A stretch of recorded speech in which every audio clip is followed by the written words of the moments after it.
Sudah jatuh tertimpa tangga lagi. Sedang sibuk mengurus gugatan cerai Raisa, Hamis Daud harus menghadapi guncangan reputasinya. Ia pun mendatangi kantor polisi melaporkan pihak-pihak yang dianggap mencemarkan nama baiknya.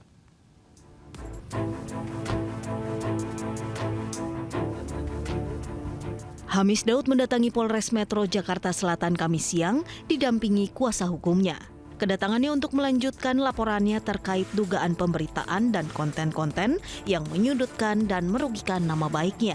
Hamis sendiri tak banyak memberi komentar terkait laporannya. Ia hanya memberikan respon singkat saat ditanya mengenai kabarnya. Hamis gimana? Bang Hamis gimana? Hamis kabarnya gimana hari ini, Bang? Baik, alhamdulillah. Sehat.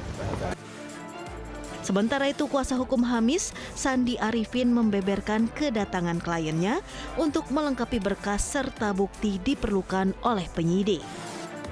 Laporan ini bermula ketika ramai di media sosial kabar yang menyatakan perusahaan miliknya diduga tak membayar gaji karyawannya. Ia sendiri enggan mengungkapkan total kerugian, namun memastikan nama dan reputasinya tercemar akibat pemberitaan tersebut. Dari Jakarta, Den Helmi Sejangbati, iNews melaporkan. Pemirsa, rumah hakim yang terbakar di Medan, Sumatera Utara masih menjadi misteri. Mahkamah Agung meminta kasus kebakaran diusut tuntas, mengingat hakim yang menjadi korban sedang memegang perkara korupsi. Kasih jalan, Bu. Terbakarnya rumah hakim Pengadilan Negeri Medan, Hamozaro Waru di Komplek Taman Harapan Indah Medan Selayang menjadi tanda tanya. Sebab saat ini Hakim Hamozaro tengah menangani perkara dugaan korupsi. Terkait hal ini, Mahkamah Agung meminta polisi mengusut tuntas peristiwa ini untuk pastikan dan menjamin keamanan Hakim Hamozaro. Sementara itu, Hakim Hamozaro Waru mengaku belum mengetahui penyebab rumahnya kebakaran. Namun Hamozaro menyebut belakangan sering mendapat teror telepon dari nomor yang tak dikenal. Hakim Hamozaro Waru saat ini tengah menangani perkara dugaan korupsi di Dinas PUPR Sumatera Utara. Salah satu tersangka adalah Topan Obaja Ginting. Hakim Hamozaro juga meminta jaksa KPK menghadirkan Bobi Nasution di persidangan. Dari Medan, Sumatera Utara dan Jakarta, iNews melaporkan. Pemirsa, pengangguran usia muda meningkat dalam waktu 6 bulan terakhir. Lulusan sarjana makin sulit cari kerja. Terdesak kebutuhan, pekerja usia muda yang di PHK terpaksa ramai-ramai tarik uang jaminan hari tua demi menyambung hidup.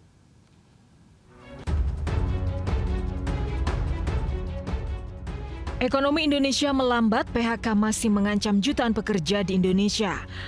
Awal pekan ini, ribuan buruh berunjuk rasa di Jalan Raya Pantura Lemah Abang, Cikarang Timur, Kabupaten Bekasi.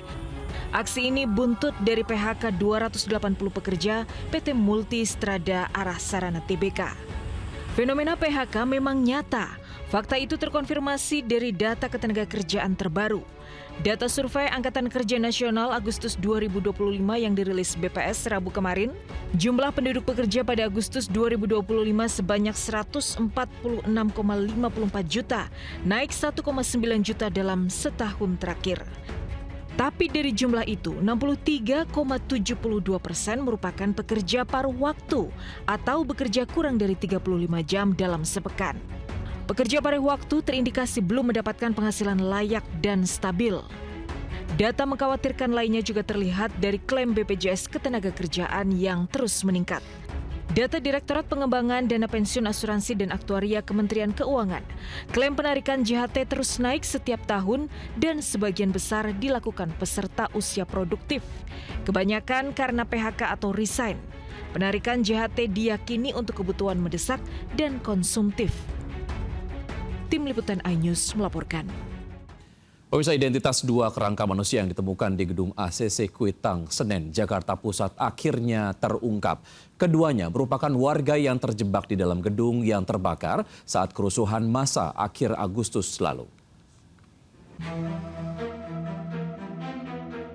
Misteri dua kerangka manusia yang ditemukan di gedung ACC kawasan Kuitang, Jakarta Pusat akhirnya terungkap. Dalam konferensi pers Bareskrim Polri siang ini, kedua kerangka yaitu M. Farhan Hamid dan Reno Syah Putra Dewo. Keduanya dilaporkan hilang sejak kerusuhan massa di kawasan Senen, Jakarta Pusat akhir Agustus lalu. Identitas keduanya terungkap dari hasil tes DNA pencocokan struktur gigi dan tulang dengan pihak keluarga yang melaporkan kehilangan anak beberapa waktu lalu. Bahwa nomor postmortem 0080 cocok dengan antemortem 002 sehingga teridentifikasi sebagai Reno Syahputra Dewo, anak biologis dari Bapak Muhammad Yasin. Dua kerangka manusia ditemukan di gedung ACC kawasan Kuitang, Jakarta Pusat beberapa waktu lalu. Kerangka manusia ditemukan saat pihak pengelola gedung hendak melakukan renovasi setelah terbakar 2 bulan silam.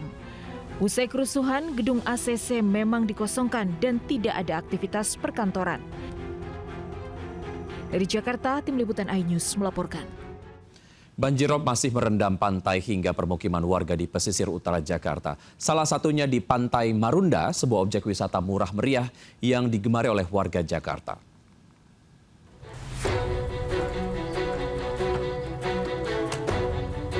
Banjirop masih merendam pesisir utara Jakarta termasuk kawasan wisata Pantai Marunda Cilincing, Jakarta Utara pagi tadi.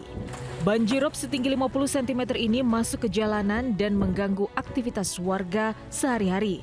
Beberapa pedagang di sepanjang pantai hanya bisa pasrah menutup warungnya yang sepi. Gimana Bu dagangan Ibu? Ya agak kurang pengunjungnya Pak. Pengunjungnya rugi Iya. berarti bagaimana? Ya iya, Berapa persen Bu? ya hampir separohnya lah. Sedikitnya ada 20 warung terendam banjir di Pantai Marunda. Hanya ada 1-2 wisatawan yang datang, itu pun tidak lama-lama karena tidak bisa turun ke area pantai. BMKG memperingatkan potensi banjirop di pesisir Jakarta mulai 3 hingga 12 November 2025. Pasang air laut dipicu fenomena supermoon.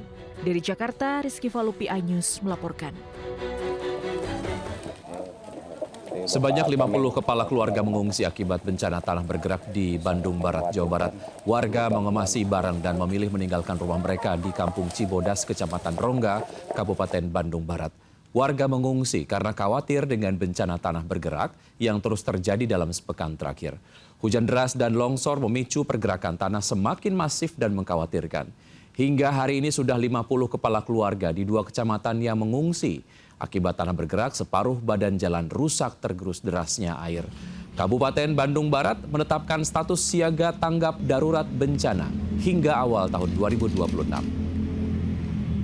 Satreskrim Polresta Padang meringkus 2 orang pelaku pencurian spesialis bobol rumah kontrakan di daerah Tunggul Hitam, Kecamatan Koto Tangah, Kota Padang. Pelaku ditangkap saat sedang berpesta narkoba di depan rumahnya.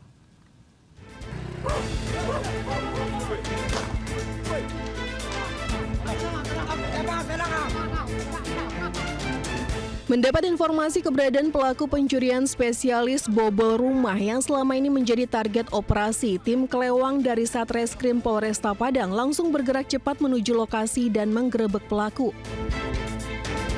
AR diamankan di depan rumah bersama 4 orang temannya yang tengah asyik pesta narkoba.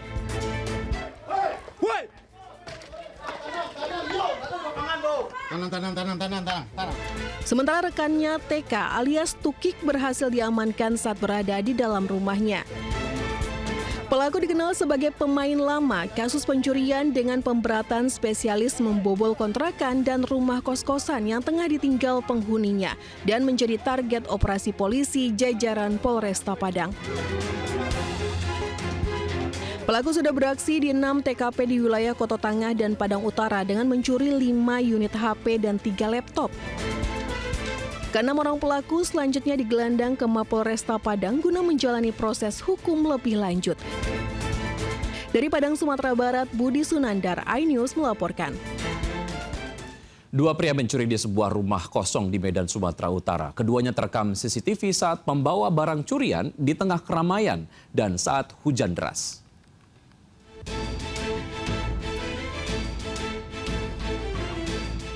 Aksi pencurian di Jalan Juanda, Kota Medan, Sumatera Utara yang menyasar rumah kosong kerap terjadi. Pelaku sebelumnya terekam CCTV mengintai hingga mengganjal pintu belakang rumah kosong incarannya. Di waktu yang berbeda, mereka beraksi dan berhasil membawa kabur sejumlah barang curian di tengah kemacetan arus lalu lintas kendaraan saat turun hujan.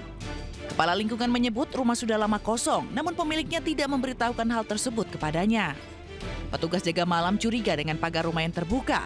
Ternyata sejumlah barang seperti alat elektronik, perabot rumah tangga, sepeda hingga komponen mobil yang terparkir di halaman rumah sudah raib dibawa pelaku. Korban sudah membuat laporan polisi dan berharap agar pelaku segera ditangkap. Dari Medan, Sumatera Utara, Aminur Rasid, iNews melaporkan.